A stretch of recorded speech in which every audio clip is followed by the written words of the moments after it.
Here we got Mike from TCT, the owner of this organization, the one who ran the tournament. Let's get started, Mike. What are you running today?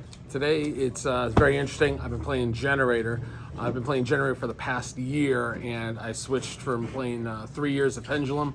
Sorry, Triff, I had to abandon the Pendulum boat right now. But abandon the Pendulums. Yeah, I know I'm gonna get killed for that. But right now I'm playing Generaider because it's a great control deck. It's a lot of fun. Gives you a lot of great options. Big monsters who can do a crazy amount of things. It's all wrapped up with this card right here. Now, what place did we get today? Fourth place, which is pretty darn good, considering I'm the oldest guy, boomer here, whatever you want to call it. So man. I'm working on it, man. I'm working on Aging it. like fine wine. Yeah, exactly. And you're playing a rogue deck. And I'm playing a rogue deck. Imagine that. So I had to play a lot of guys over here. We have a lot of good, tough competitors, and we started this for the past 2 years because of all the COVID stuff. So we had to take extra precautions and so forth so we can get some quote-unquote underground Yu-Gi-Oh stuff in. So I feel like it's worth mentioning on top of that, the other three that were in top four were on Striker, Tri Brigade, and Switzel. So it was not just this walk in the park for you to sneak on in here. Oh no, it was damn near tough. It was damn near tough for sure. So and All good matchups. Yeah, and shout out to my buddy Antonio who had to play out here first. I was worried because I had no idea about what any of the Mech Knight stuff does, so I got a lot of learning to do for this old geezer. This old dog's got to learn some new tricks. So right here, this is the main thing. Generaider boss stage. Boss stage is great because everything is centered around playing this game is around this field card, and it essentially allows you to play on your turn, on your opponent's turn, but mostly on your opponent's turn. The moment they draw, boss stage goes off. You can start special summoning monsters, special summoning these as well. You get tokens as well that you can rip off here. You can fill up the entire board. And the main idea is you need to get this card on the field no matter what. It's a very solid card. Getting on the field, you can do it several different ways. Obviously, you can run out with Terraforming. Terraforming is good to have. This card right here, which is Generaider Boss Quest. This card allows you to get your field spell, allows you to get some other traps that are supporting as well, which is very important. I only run one Terraforming, obviously, because we can, and only one Boss Quest, because you can get it out by some of the other monsters, which I'll show you in a bit. Got to run 3 of World Legacy Monstrosity. The card itself, it's great that it's a quick play. It's great that you can special summon 1 level 9 monster from your hand. If you set it and you go for your opponent's turn, when boss stage goes off, it's going to allow you to summon any generators, and all the generators are level 9. So you can easily get something like this, set off a monster, flip World Legacy Monstrosity, special summon 2, and then just get more power presence on the board and a lot of other greater effects. So it's really important that you run 3 of these. Will you see them more often than you should? It's occasional like anything else, but with a good mix of what I got here, it's not bad. This card right here is absolutely one of the best cards that you could get for a spell card. You got to get Pot of Prosperity. I know it's an expensive card, but the amount of abilities that you can take with this deck, because in the extra deck itself, you have no problems. You've got a lot of room in the extra deck where you can pitch off a lot of stuff, as you'll see later, to start searching. And with Prosperity, man, if you go rip open game turn 1, and you get Pot of Prosperity, it starts your engine, it starts getting you extra cards. And yeah, I'm that degenerate guy who's been playing, Dragoons, so it's great when you start seeing, red eyes for the entire thing. It's all about consistency. Pot of Prosperity helps achieve that. Yeah. Speaking of which, got to play the 3 cards, so you got to get the red eyes package in here. So I main deck 3 red eyes fusions, because, man, it is a beautiful thing to see with this card through here. And then, obviously, you got the 2 monsters to support with it over here on this side as well. Red Eyes Fusion doesn't really hurt as much in this deck because you could just activate the boss stage and pass turn and not even special summon. Yeah. And then on your opponent's draw phase, you can then start special summoning. So if the Ash the Red Eyes Fusion doesn't really necessarily matter as long as you got the other engine piece. And you got the other pieces for it, and it's great. It's a great card out here for it too, because when you see that card and you can start opening up, and definitely got the Generaider this and some other stuff, and maybe even a World Legacy Monstrosity or some of the other spice I'll show you in a little bit here. So how many times do you open the bricks? How many times? The very time out of all the matches. So the first match I played against Antonio, I didn't brick anything. Second match, I ended up playing against Sheldon, and what a battle. What an absolute battle. I don't think it was that bad. I didn't see. I wish I saw some more other cards, but it wasn't complete bricky. The only bricky match I had was going against Joe, and I won game 1. He won game 2. Going into game 3, I ended up drawing doubles of cards, and he lightning stormed, and I was ready just to say, yeah, I had about that day. So the monsters are very important as well. It's like the best card in the deck right This there, right here, guys. This is great. You want to explain what it does real quick for us, Mike? Yep. So Lobter, the idea of Lobter, the Generator boss, is the fact he's level 4. You can special summon him, and once you special summon him, he does, on your turn, you can tribute him, or you can tribute another generator. You can either do the tokens if you happen to have a token, or you can, saved over with a different monster. You can actually save it. I'll show you that one. That one right here is, here we go. If you get Naglfar, Naglfar helps protect. So if you're able to save some of your tokens, it's great. But if not, no big deal. Lobter itself is going to do one thing. You're going to get Lobter, and Lobter's going to get this gal right here, Mardell. Mardell is going to get you your star for the engine. So if you just need to get your generator boss stage, or if you want to get, not boss stage, but if you want to pick up, where's the other happy one here? If you want to get Mardell, you'll end up getting boss quest. You can take quest. If you happen to have any level 9s in your hand that you can't natural and normal summon out, you can draw. You can shuffle it back into your deck and get 2 other cards. So it gives you a great opportunity there as well. Now, what's so good about him is he's a quick effect tribute to special summon during the main phase, which means you can't imperm him or you can't effect failure him. He'll just work his way. I'm just going to work it. I'm just going to tribute himself out. Special summon one from the deck. And cool, on this is the best part too. On your opponent's turn, if you get him on your opponent's turn, what ends up happening is he gives all your generators an entire attack and defense bonus of 1,000. So you normally go over and use your, you would go over to do a quick play would be like get and say, okay, well, I've got generator boss stage, and with boss stage, I'll put Lobter in defense. Then you get to special summon some tokens as well. All the tokens are 15-15. And with Lobters on the board now, they're 25-25. So even as a general, beat stick, it's going to be tough for a lot of guys to get over 2,500 attack stuff, which isn't bad as well. But Lobter is by far one of the greatest cards. The only issue that you're going to run into is if you open the red eyes with a Lobter, because then you have to make a choice. Do I go over and start off my plays for boss stage?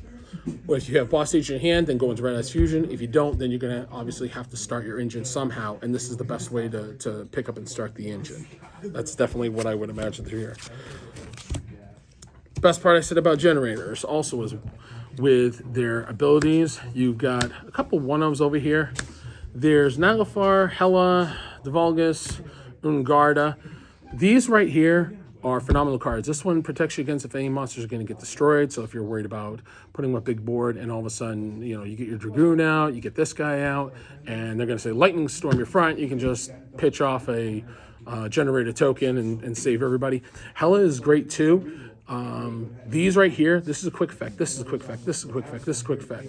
So even during draw phase, on your opponent's turn, Hela is a monster reborn for any of your generators that are in the grave.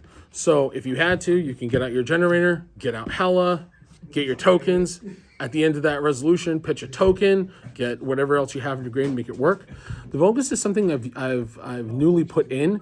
If you happen to draw a lot of generator cards because they're all 9s, now you don't have the ability to try to get them out of your hand easier unless you use something like this. You can actually get, if you have this guy, and you can special summon him if he's in your deck. Then you can put out your tokens, clear out your level 9s in your hand. It's a good startup. I also run this. This is the bad boy as well. Har.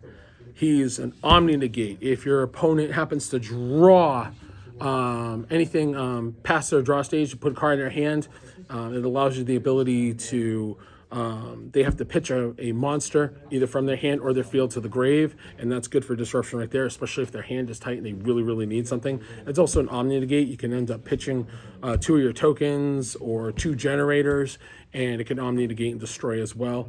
That's very, very important. This one I throw in for fun. This is your Italy.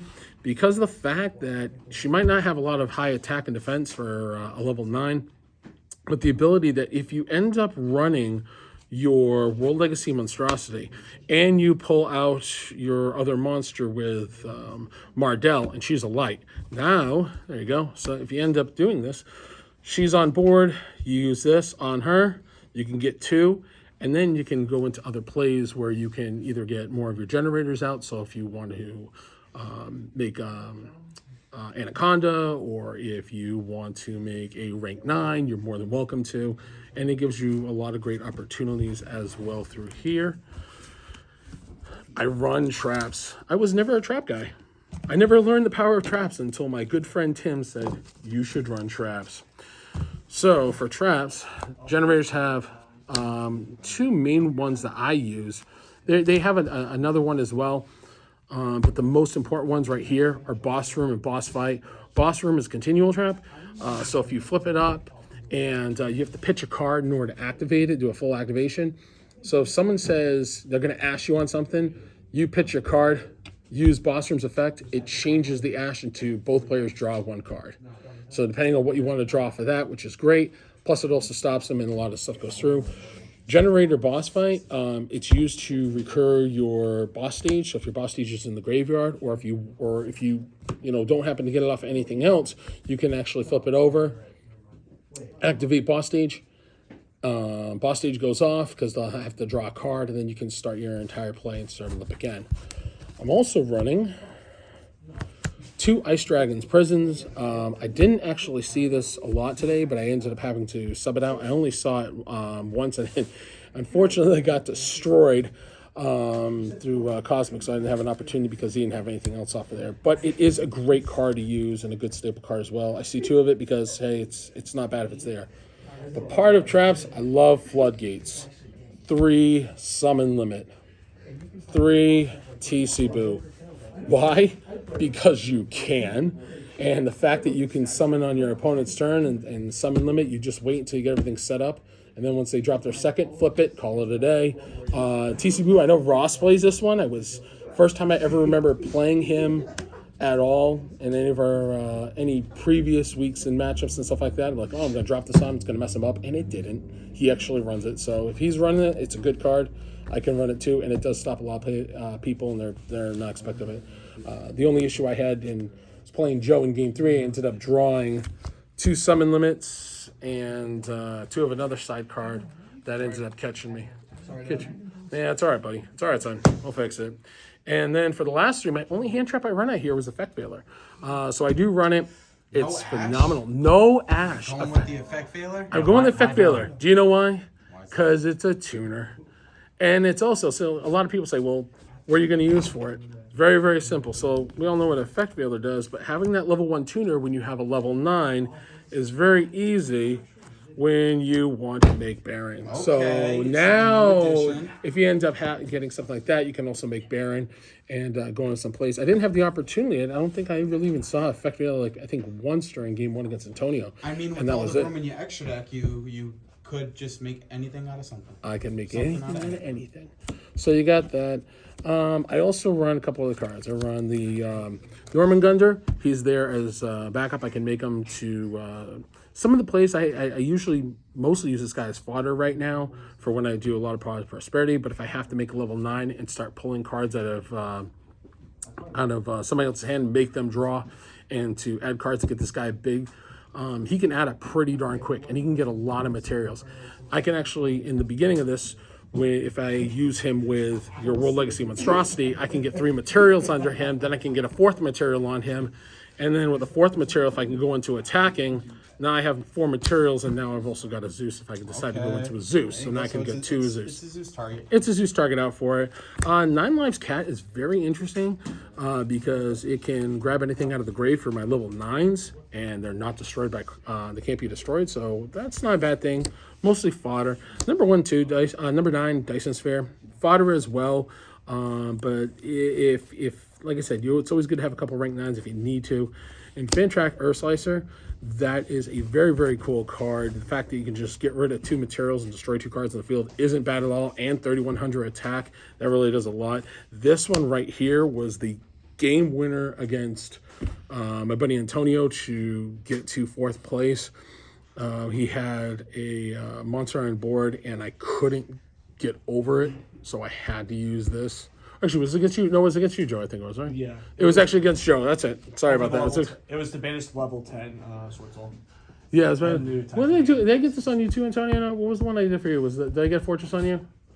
I forgot which one the one I did on you. Oh, I had to make up a couple. Antonio was a tough battle because he had the Mech Knights and everything. Extra deck monster you made was Dragoon. The Dragoon, yeah. See, everybody hates me for all he Dragoon. needs. That's all he needs. Dragoon. Just make Dragoon and nuke everything that's happened. But no, Joe was the one to try to go out for here. He ends up having, what was Source Soul called? Level 10, I forget what his name is. Yeah. Chen Ying. Cheng Ying, so I couldn't get rid of it. There it is. There's the guy itself. The man everybody loves to hate right here.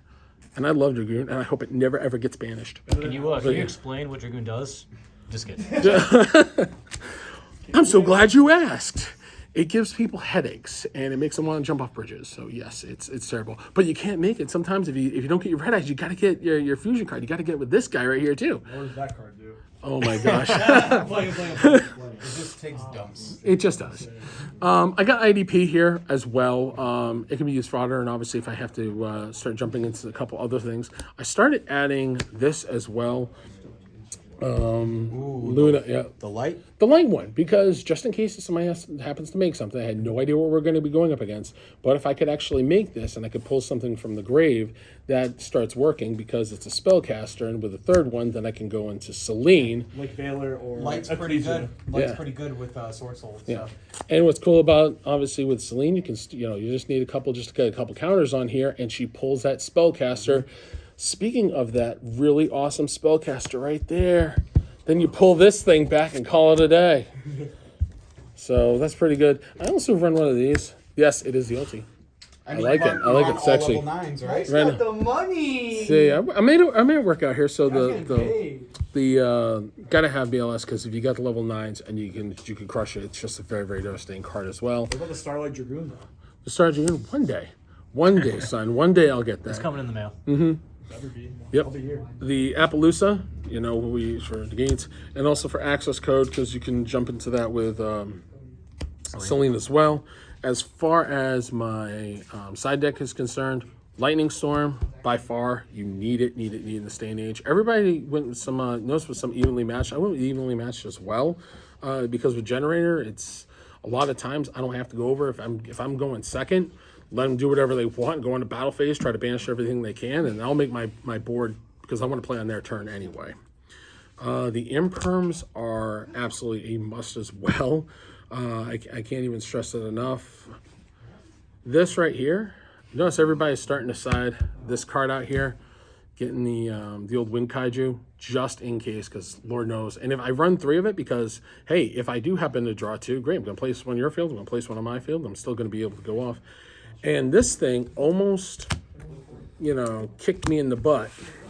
This is the one where I had to battle through. I ran this as a surprise, just in case for a lost different time. I know everybody hates me for it, but I ran Dogwood because I'm like, well, if you're going to be starting special summon, I better get some points off of this thing. And come to find out, and this is where it really caught me over on game 3. I ended up going over on Antonio, and we were running down close to time, so I activated it, and he didn't special summon. So I ended up taking half my life points off of that, and I had a minute 30 left to try to set up stuff with a board, and thank God I had the board set up, pretty decently before.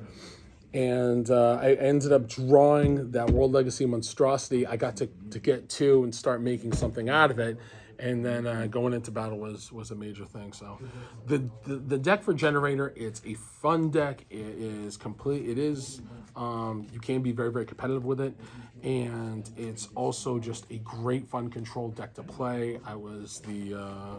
It was a good, refreshing change. I was playing Pendulum for years, and shout out to literally all the guys here who adopted me as one of their own. They took an old guy and they said, we'll teach an old guy Yu-Gi-Oh! And that's exactly what happened. And so we're having a lot of fun with it. And I would highly, like I said, if you want to get into a good deck to play, it's also a good inexpensive deck as well. So you Except can for get the a lot of cards. prosperity is in the Dragoon package. Well, okay, listen, besides that, the engine itself is the cheap. engine itself to get it up and rolling is good. I also tried with, because I noticed mentioned, say, hey, if I do anything differently, I'd probably go with I tried the DPE package, like I know you guys are doing for it, but for some reason, it just doesn't work out as well with the package here. It's just easier for me just to put up a big hating machine and Because go on from there. Your opponent's draw phase, your main monster zone's already clogged up with tokens. Yeah. So if you DPE, Can't do your anything end back. phase, it won't come back. There's no recursion to it, so I'm stuck. I'm like, well, that was fun. Is there So anything about your deck you would change?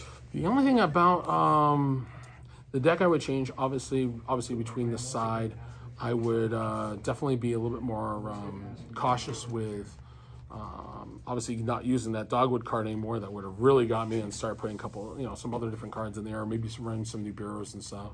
But other than that, I mean, the deck is pretty solid. It's pretty consistent. You don't get a lot of bricks. It's just when you see those, the only thing that you'd have to really worry about is seeing those level 9s. You see a whole bunch of level 9s in your hand, you're like, Feels you should bad. probably go to the next game over there. So, Would you change the deck list outside of TCT, like this format? and here's the best part. Outside of this, you can literally, once you get the deck going, you don't really have to change it. I wouldn't change much of it. If I took this over to any kind of locals, if I took this thing to regionals, I would still probably keep this list, maybe with only a couple of the side changes, like I said, just to see what's going on, because everybody's going to be playing Drytrons, or everybody's going to be playing something else, the Sword Souls or the Flunderies, and you're going to have to make a new change for that in order for it to work. But other than that, it's a great fun deck. I've been a fan since I was turned on to it, and by far, I've got a lot of work to go. So positive compliments and good, criticism I'll take on as I, start the journey on an old guy trying to win a game of Yu-Gi-Oh. So. Now, what would you say was your hardest matchup today? Oh my gosh! All right, Sheldon, I'm not gonna lie, buddy. Sheldon, well, no, listen. Now, Antonio was a battle and a half. I think both of us at the end of game 3 were shaking and sweating and trying to figure out what to do. But Sheldon, I'll tell you what, man. There's a reason you took number 1 for a reason. Sheldon was a very, very good battle out here today, and Joe too, my adopted Yugi son, who is amazing. He was definitely a good matchup for it today too. We had a lot of fun out here, and that's what we tried to do. We started this off because a lot of Yu-Gi-Oh was shut down, so we had to play safely. And we're in here quarantined with masks and doing other things. So Representing TCT. and represent, yeah. Logo on the shirt, baby. The whole thing was just to make get a lot of people, a lot of group synergy. We wanted to play better and have a good team dynamics. That way we could go and represent if we did any kind of major event. So I thank everybody for watching this video. You guys are awesome. Keep playing as hard as you can in Yu-Gi-Oh. Make sure to have fun though. All right.